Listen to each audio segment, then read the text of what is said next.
there guys! I'm Christine Madrigal, ang diwata ng Apoy. Ngayon po, February 14, 2012, nagsiselebrate po tayo ng bonggang-bonggang Valentine's Day. Nandito po tayo ngayon sa bahay ng ating boyfriend. Birthday ng kanyang mother. Halika dito mo kayo. Ito si Mama Icha, ang kanyang birthday. Yan. Ano, message ka naman para sa mga PFC subscribers natin. Salamat sa inyong pagpunta dito. At ito ang kanyang kapatid, si Mama Nita. Mag-message ka naman, live po tayo ngayon sa TFC.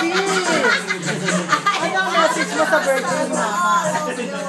Salamat po. At ngayon, kakapanayamin po natin ang ating mga kaibigan ng mga diwata na sagulan po natin kay Miss Alexis Garcia. Mag-message ka naman tungkol sa Valentine's. Ano masasabi mo? Happy ako sa Valentine's ko. Why naman? Kasi kasama ko ang aking mga friends. Ang ganda talaga, nakaka-happy. Puntahan po natin ang nag-iitang katawan herself, si Madrigal. Happy holidays! Lahat sa ating mga friends. Ito, saya-saya, kuya-kuryana.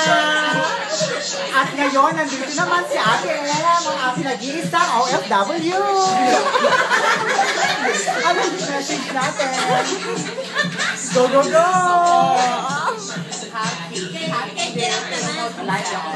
Why naman takot ka dyan? Ay, tiri, ay! Halika, bigyan na natin sa ng big hug!